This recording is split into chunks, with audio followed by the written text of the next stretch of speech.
Ukaba mai pendant que l'État congolais est incapable de donner de l'eau aux Congolais. Quand Moussou Azali peut un jour à Betsaramboula na tangwa Noah, Bomone Félix Tshisekedi nzoka pas un jour à Betsaramboula na tangwa Noah, alors que Betsaramboula en Égypte. Il veut séduire l'humanité. Ce pays ne lui appartient pas. Ce pays appartient à 100 millions ou 105 quelques millions d'individus. Comment Arola la langue de la décision ma casse ya bongo sans même consulter le peuple? Na Congo na monde ngala linga soudan ko na ba 60 na Congo fonza mbazwa ngafa tala mboka ko mi république de Pepe bat bazali soni ya mboko ko lika ba Pepe ka tumbi ye ba lingi ba loba ne po to linga to ba mbongo wana zaka na mwazwa ngo wapi muni mboso kodia ba ko isai kabunda ofanda wana muntu na sa ofanda na senana akukwe ya ba ko tsa sami badi banga. Félix veut mettre ses hommes et contrôler. Mbosoko de changement, c'est lui qui a été plusieurs fois ministre sous Kabila. Mbosoko. Dernier poste, il est vice-ministre et enseignement supérieur sous Steve Mbikai. On a changement. Pour l'ambao, l'intelligence soit à la TV, on a changement. Pourquoi battre pour le mec qui mboka lobby le lobo comme mère ami Nabino? Nous avons combattu ces gens-là. Le système Kabila, c'était pas Kabila seul. Ici, il faut que transpirer incompétence na immaturité politique. À rejoindre Kabouya. Kabouya dit Kabila m'appelle ça, il faut que jamais. Quel pays, quelle honte pour la République. Et donc, pour la guerre, la Mayanjili, Kingunza n'a pas expliqué en France. Si vous avez sali biso mabe makasi ya Serge Kabungu. Mtasele ke bato na ba ko ba député na émission na kiosque. Ça fa yebité pour nya ko député, Mukeba ya yebité et les airs à yebité. Christelle Vanga yebité. Quelle démocratie tu es député, tu viens à la télé dire que na sepelité na chantini, c'est na na biscuit nyo. Pour ceux qui ne comprennent, bangwa par ko là-bas, ba mingdik na ba neken ba sara swelo mususte. Et meleli na bango ya kokota ka banda ko ba désert. Des salés qui baillent sous Moussala au Sahate. Bon, on va réfléchir bien dans Ngolo Moseka. Quand tu t'es fait ami à Moutou, il faut contrôler. Au contrôleur est soumis.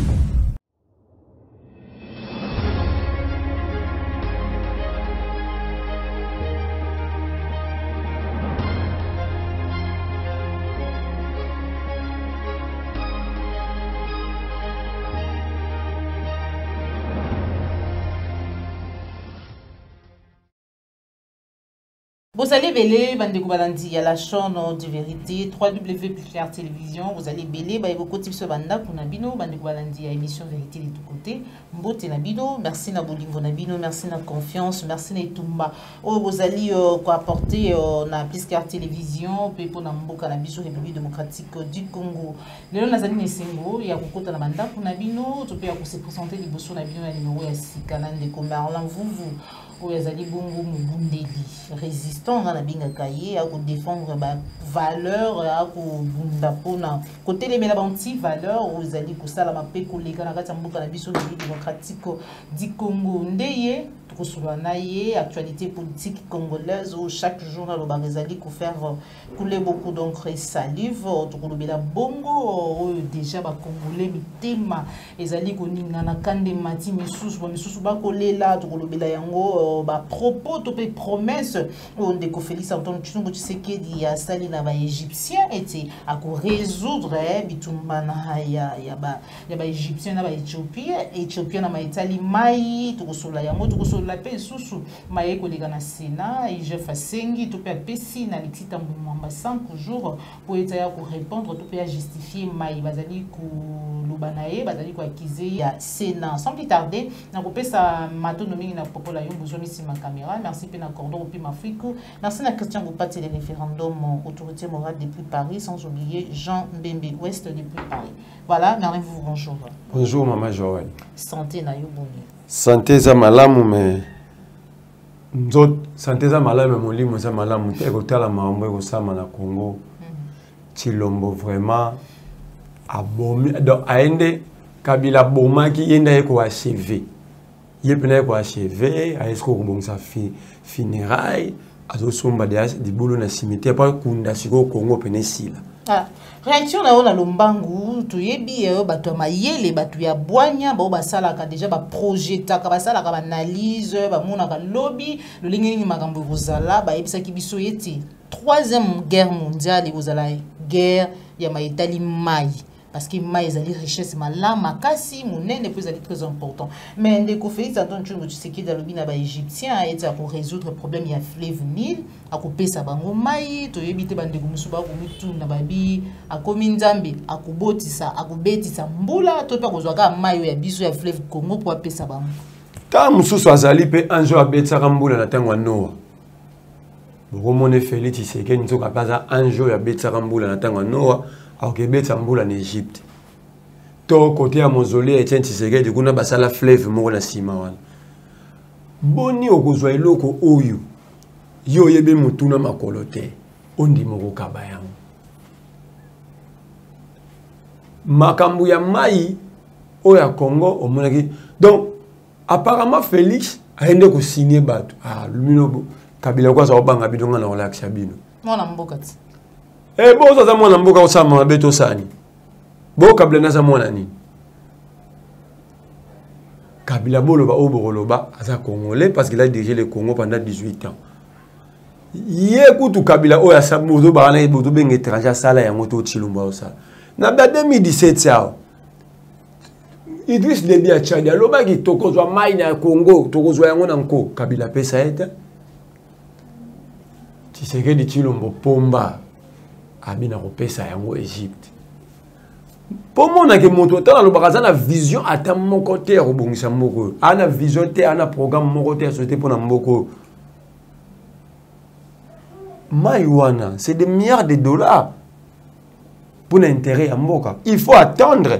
Biso, il y a un projet par exemple, projet zéro perte d'eau dans le fleuve Congo.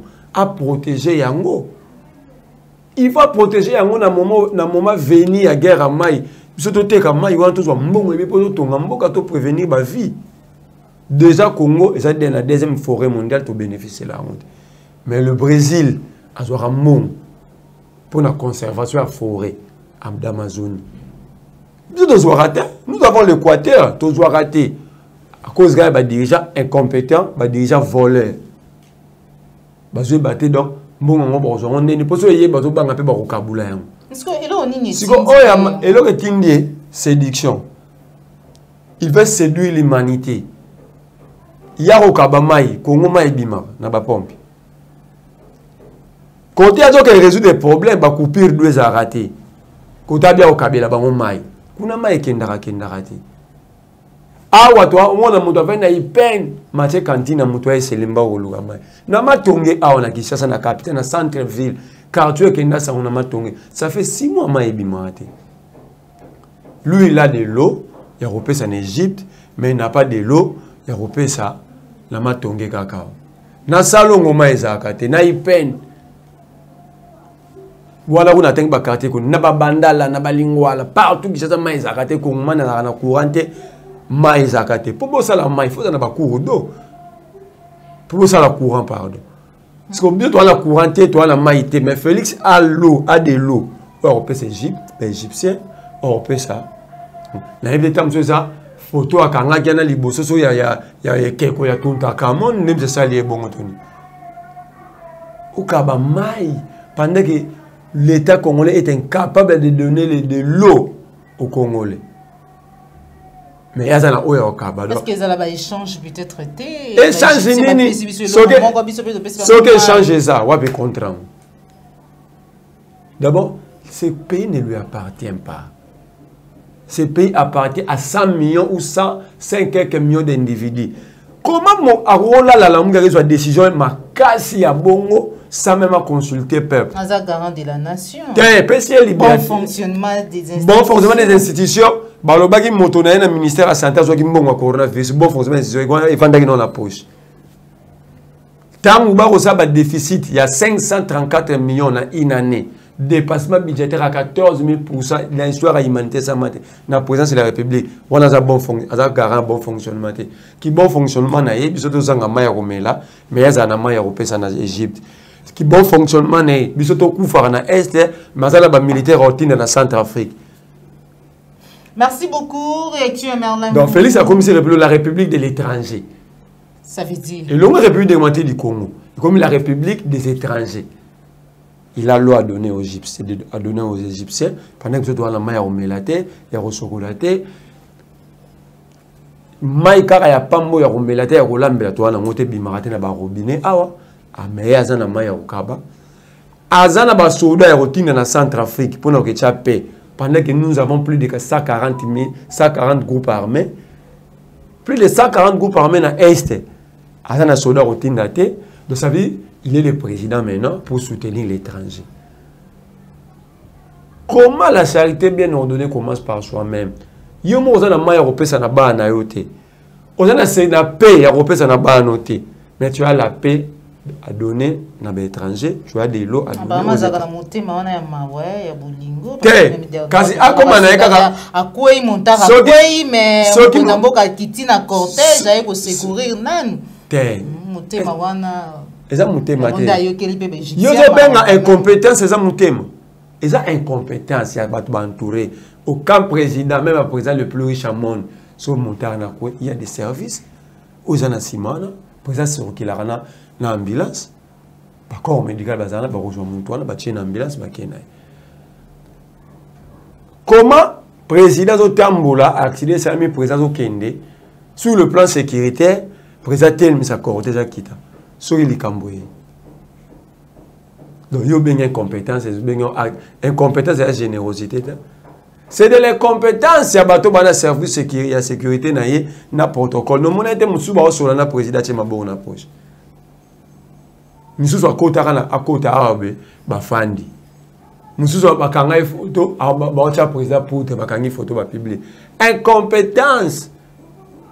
Mais enlève vous donc une émission na sur la Congo réaction na yo après beaucoup il y a Alexis Tambwe Mamba apparemment ye moko kaka boy mbala moko bureau d'âge installé ndeko Léon je sais Léon hein mutu azui bonga wana ya Alexis Tambwe Mamba en même temps ndeko azali rapporteur adjoint a démissionné vice-président a démissionné réaction na yo à lire vous vend des choses.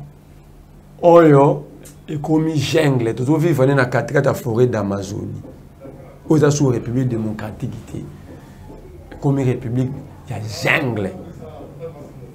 Comment on peut accepter que Félix a violé Beko chaque jour dans sa base? Où sont les Moukébaï, les Eliezer, les Bazaïba, les Kapema, tous ces gens-là qui étaient prêts ici pour nous défendre la Constitution, où sont-ils aujourd'hui? Délice Sanga. Toropé Sakablata, une minute, mais quand Félix est en train de marcher sur le même loi, c'est Sanga, na Bazaïba, Mukeba, vous n'en tient pas les airs, et apprendre. Mais Bazaïba, Naba Délice Sanga. 3 législatives, 3 fois député. Bah éviter que na même vacances parlementaires bah ben des sessions extraordinaires. Comment la session extraordinaire na Sénat clôturée? Lobinango secrétaire général à Sénat a ben plénière. Wa to ben ngo session extraordinaire to session ni. Bah bisabiso. Té session extraordinaire clôturée. Mais un monsieur sort chez lui a ben plénière. Et puis, tata Nicole a Sénat chambre et sagesse. Na Congo, on a 60 ans na Congo. Faut nous avoir un enfant. Faut nous faire enfant. Mais déception, papa ya Nicole Barossa na Mogozo Mnate Sénat chambre et sagesse. Batinda ba vieillard kuna pour ba sali mingi ba moni mingi pour ba aider ba jeunes ba zoya. Regarde ce qu'ils ont fait. Personne veut que Alexis Tambwe Mamba. C'est un jeu démocratique. D'ailleurs, moi, Alexis Tambwe Mamba, c'est un terroriste. Il y a ça, moi, je vivre en Al-Qaïda. Je revendique attentat. Ça dit, c'est un type d'Al-Qaïda. Mais ce n'est pas parce qu'il est d'Al-Qaïda, la faiblesse, c'est pour répondre à l'acte, qu'il faut violer la Constitution. Mais surtout ça, mais en même vous me souvenez. Papa, on a Mikolo. Pépé, on a tout dans le Sénat. Quelle leçon pour les générations à venir? Quelle leçon? Papa et Nicolo, Vandina, Basuka Pembe, Tobenga Bango, sage. Sage, mais le logo est arabe, même même. Quelque chose de simple. Le règlement intérieur dit ceci, il y a Sénat comme il y a Assemblée nationale. Je veux qu'un député aille au contredire. Babenga ka session extraordinaire 2 fois dans la même vacances parlementaires. Toi, tout ça dans le mois de février, moi, il faut que député en réalité dans timing normal. Moi, on est député, parce que on a fief, on a l'autre intérieur, on a de préparer rapport, il y a pas vacances parlementaires, pas coûte dans l'Assemblée, tout dans Sénat. Pour session, nous faisons banda, session ordinaire, nous faisons max, le 15 mars, dans un mois. Si vous avez un Sénat, vous avez un lobby, comme on a une session extraordinaire, session ordinaire, tout comme on a c'est Félix peut nous dire sur la session. Ce qu'ils ont fait hier, peut pas qu'on les session. On a comme Félix, c'est tout il y a un conseil. Esaïe, mais Azana Mbata Kunat, un professeur qui n'a jamais écrit. Na commenté? Mbata commenté, batang un livre à commenter. Ata brochure, batang. Oh, c'est pas vrai, ça c'est à vérifier. Nabina yo, hein? Mbata a commenté. Il n'est pas un grand professeur à droit constitutionnel. Ngaso na takaraba bocha banjoli parce que bango bazaba grand na faki tout na batutu basala droit na takaraba sambo parce que bango bazaba grand mbata aza simple professeur aza grand akomati talambo ke comme république de PP Mboso Kodia 78 ans Assemblée nationale Pepe Léon soki Léon nani PP 79 ans ta data moment na ba 76 ans parce que ya za doyen à terme moment donc il y a na 80 azana ba 80 OK na nini na OK na okatanga Pepe Kyungu wa Mwanza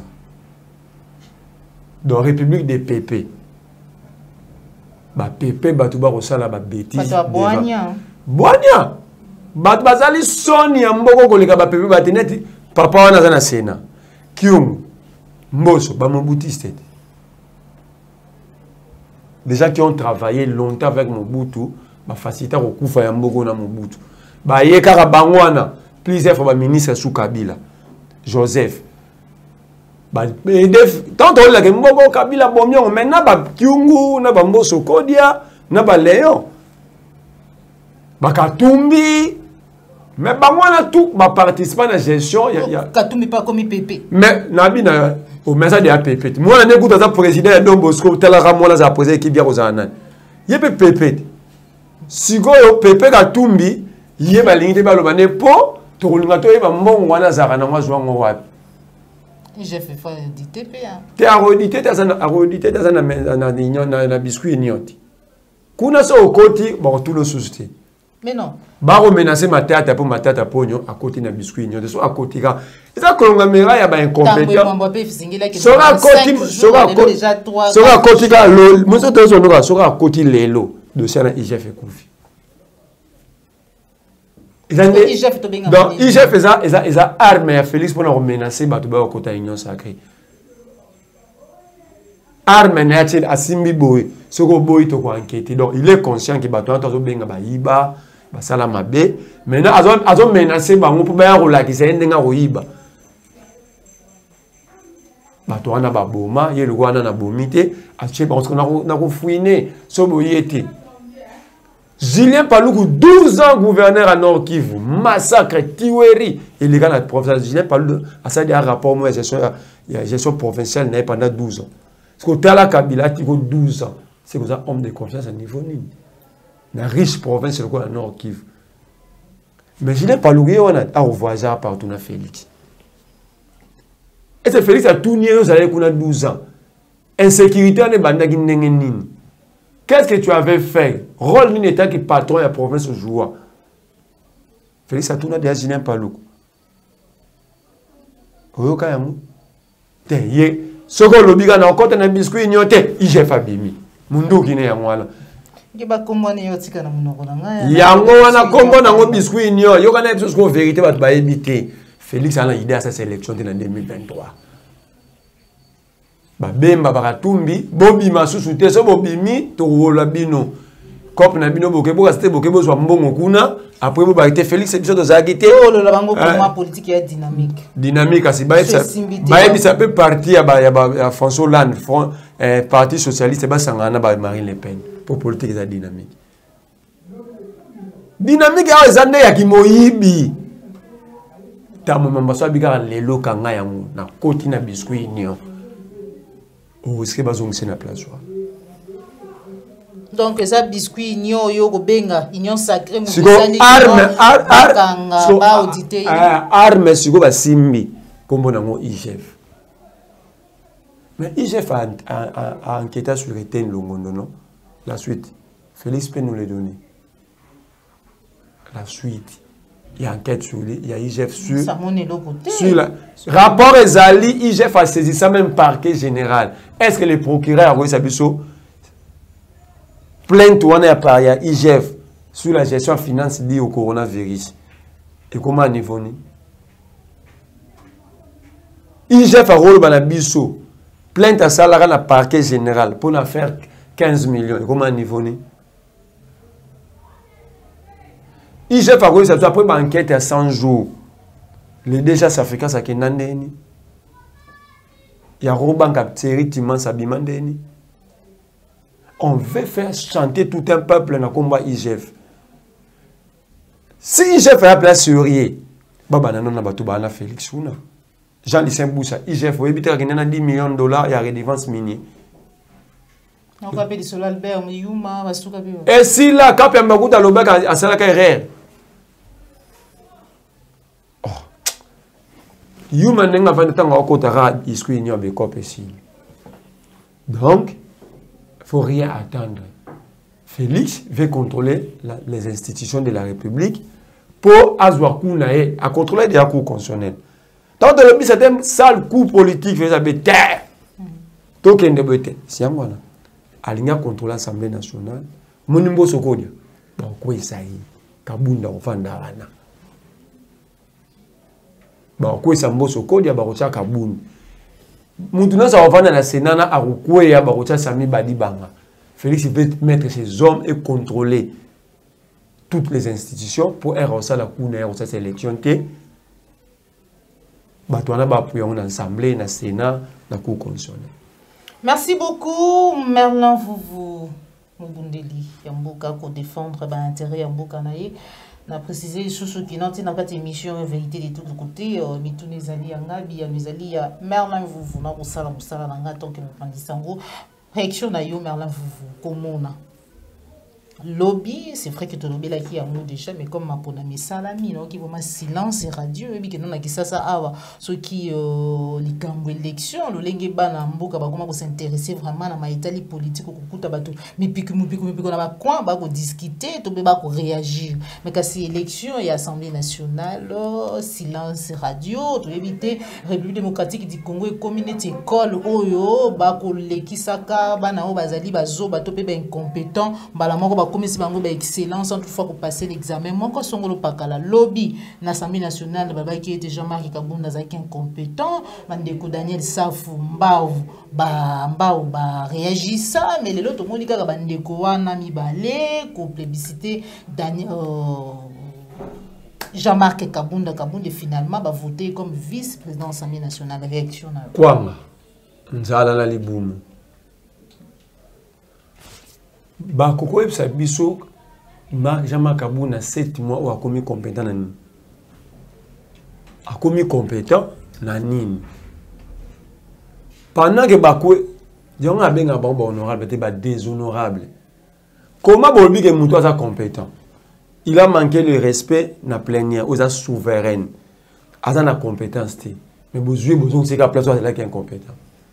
Daniel Mbawalbi était zalaki bitumba génération akoyaki parce que zaki guerre à génération aujourd'hui. Sigo aro expliquer aux génération ni contre génération. Peut-être législative. Na lobi boya le déjà guerre à génération. C'est ça qui entre génération ni na génération parce que celui Jean-Jacques Mamba est de même génération que Jean-Marc Kabunda. Vi âge na bango. Tant qu'il y a à l'attaque de Jacques qui défendre Jean-Jacques Mamba à la cour de cassation, il y a une guerre à génération. Si yemba walobeke soki na kabunda koité ya ko initier pétition musu kabunda okoya. Cette détermination c'était dit à quoi? Que soit pétition membre raté ya ko tcha o ya eka kabunda fa koya. Cette pétition c'était dit à quoi? Bah vous expliquer biso. Non. Ce n'est pas sérieux que ba député ba sali biloko abou. Ce n'est pas sérieux et manque à considération et respect vis-à-vis du peuple. Aucune explication. Donc va décider qu'à tous on ici pour tout ça la plaisir na Jean Makabou na Félix. Changement peuple sengi. Changement Mbosso Kodia. C'est ce qu'il a dit. Mbosso Kodia changement, c'est lui qui a été plusieurs fois ministre sous Kabila. Mbosso Kodia. Dernier poste est vice-ministre et enseignement supérieur sous Steve Mbikai. On a changement. Pour l'ambao, l'intelligence on a TV, on a changement. Pour un changement, quand vous prenez. Donc, en fait, Kabila a se retrouvé les lots. Mbao n'a pas la vérité, n'a pas de liaison. Kabila se retrouve maintenant majoritaire. Biscuit Union, majoritaire, dans l'opposition. Donc, en fait, il y a une deuxième grossesse. Nous avons tous les années à ma passe. Tous les années à ma passe pour. Si vous avez la opposition, à la majorité. Qu'est-ce qui prouve que traverser la bonne foi? Lui, peut nous rassurer qu'il va traverser la bonne foi. S'il il est sincère, à lui, pendant que tu as beauté qui m'a aidé, il a qui a été. Alors, c'est biso qui va traverser la bonne foi. Pourquoi battre pour le babomimbo ka lobby le lobo comme ton mère ami nabino? Nous avons combattu ces gens-là. Le système Kabila, ce n'était pas Kabila seul. Il y a des groupes où il y a battu. Mais on y a des déboulonnements. Déboulonnement. Ah! Bapis Mabile, le baron Bassin, Basilien Paloukou, Mbosso Kodia, Jean-Pierre Liaou. Qui était le directeur des cabinets? Yaoubé Minao. Ce n'est pas Liaou. Tant que l'opposition a les laqués, mention la opposition à l'examen de la planète, c'est Liaou ou pas? Les lois comme propres. Pour côté biscuit. Voilà. Le Jean-Marc Kabunda compétent. est bien confirmé par Daniel Safou. Kolanda. Bolinga te na Jean-Marc Kabunda na poche na bango. Toli mogo. Ça na batu msusu so monier kabwe. Ici faut monnaie kabwe. Donc au monika donc ici faut monnaie au monika azo transpirer incompétence na immaturité politique. Comment ça? Est-ce qu'un député peut dire ça dans une démocratie propre? Bangunza. Donc, le peuple, donc, on va confirmer chaque jour que l'élection va s'arrêter, comment va député na Gimouibi, ici, Jean-Marc Kaboun, il y a violation de la Constitution, Félix a gagné à terre. Bon, on va confirmer que comme ça, à rejoindre Kabouya. Kabouya dit Kabila Mdapé, ça, il faut Bangunza va péter Jean-Marc. Quel pays, quelle honte pour la République. En plus, tu vas pogner na buntu. Donc, pour la Mayanjili. Donc, théâtralisation de la vie publique des institutions de la République. Député à kiosque. Kiosque.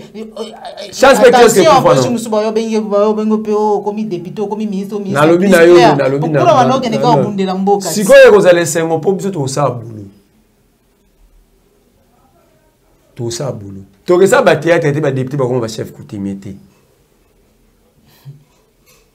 Ngala tikalo za chef. Théâtre té Kingunza, ça théâtre té c'est Kingunza. Kingunza na Kingunza na ko expliquer en français.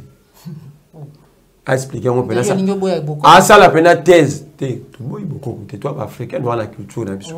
A ça thèse sur Mambalo Bara. Thèse peine ba sali intellectuellement ya la tibado. C'est fort ça veut dire. Non, ça veut dire que bon, en fait dans l'union sacrée, il y a ça la misa bazwa misala ba vie de loin, bon comme ça on ya bango ba côté na kata biscuit union. ils sont incompétents, ils sont incompétents, ils poste, ils sont inconscients d'être député. Si vous avez ça, les sont mabé makasi ya Serge Kabungu. Vous avez ça les bâtons comme député dans émission dans kiosque.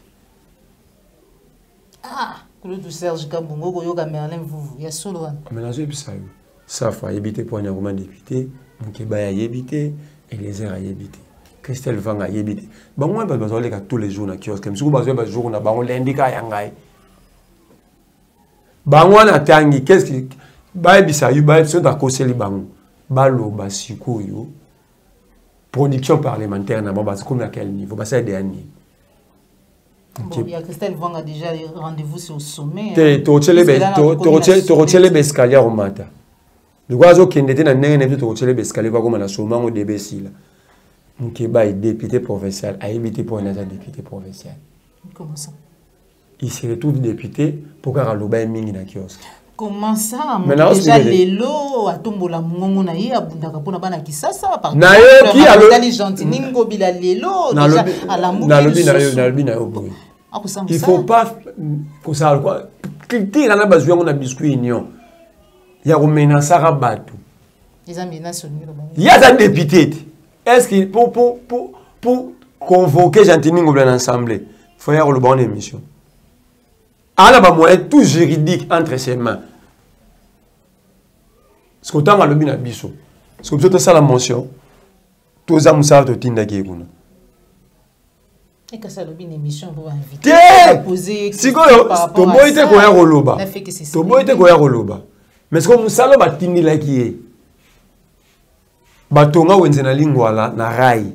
que il est presque tous les week-ends avec Gentini. Alors bon. Tous les week-ends avec Gentini. Voilà, on a parlé dans l'Assemblée provinciale. En dehors, il y a l'Assemblée provinciale.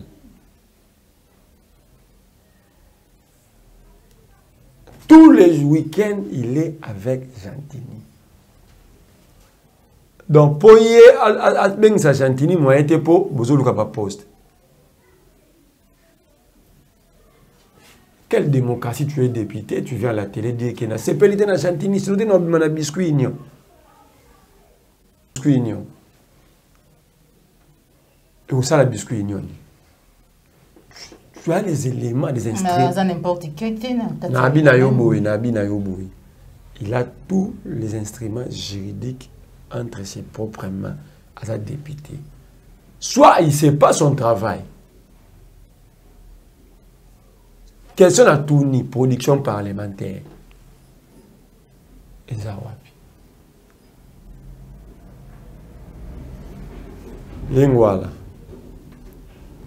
Batongi wa wenze de la chemin de fer. Yabima prison le 3 avril, ngabimi le 1er octobre 2020. 6 mois plus tard, ngam na zoa oyebise ke na sali tour na mona tour à lingwala tour na se fait batongi wenze na rai. 24 batena beton. Abia yebi na yete ke batongi. Ndeto yeke na. Azawana na mamna ba yebi 6 mois après. Dans la lingua na ma yebi teye.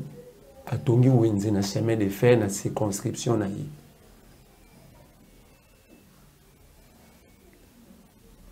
Lupango les champions. Il est député, il est tous les jours avec Gentini. L'on est en pas Gentini bazong sang. C'est le pango l'état. Quand même à Koloba na Gentini na monoko boyete zende ya lubango liboso ya. Kasi siko yo place fa benga Gentini za kuna. Ya zo wa ça to ça musala nini. Biso to peuple na démocratie à lobi boy. Na décidé na zu maman Joël na tindie député pour alobe la rangai. Parce que yo comme ya su ko yebisa ka biso. Parce que to tinda yo kono sana.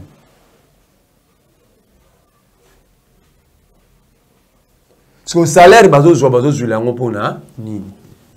Pour baper ça rapide salaire, pour y aller au yeb sabiso. Merci beaucoup Merlin Vuvu. Nous sommes arrivés à la fin de notre émission. Mais tous les alaki yangayi, bien les alaki ya Merlin Vuvu maluba. Oui, bien une émission où outina mundoka Merlin Vuvu vous allez à Merlin Vuvu mais tous les alaki yangayi. Yangwana faut pas plexer ba député nyonso o ya kiosque. Na ba oba yesi ka bazo batina ba député té. Terrasse moro tete la bon sous bien.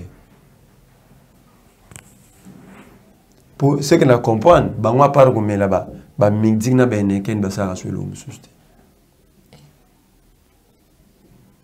il faut battre la rabango li sous-souté battre la sous député te battre la sous député yo zane sika moko bazalaka bamelaka oyebi sika basangana bakenda komela batika komela est-ce que eza komela inekento sikoyo emeleli na bango ya kokotaka bandako ba 2 heures nde sali ke baye basumusala osala te pour olali 2 heures olamuki 6 heures to meni banquette to yeba bamelaka député akenda komela air nini bamelaka sisaka air nini pote azwa na lobi na yo na bino ke bamelaka ti ba 2 heures oyeba raisonner comme Lingwala Kinshasa circonscription telle voté ngai peuple congolais en général bakino en général bango ba réfléchir bien na ngolo moseka ndeni mbisi mo batumbaka na ba caractère na ba matonge na ba bandal bat balia oya minene wana baviki nata matondo mingi fu de fayula yela ngolo moseka jumbu suso ya monene sikoyo bango ba député ngolo moseka na ba bien sko ndenge nini te bandola na ba 15000 ya corruption na ba assemblée nationale ndeni bandola na ba gentilité bazwa ba $1000 quand tu te fais ami à mon tour il faut contrôler au contrôleur qu'un sondé yosa député faut contrôler le gouvernement mon comme nos camarades ya premier ministre na ministre comme c'est moninga no masano bokenda robela la bino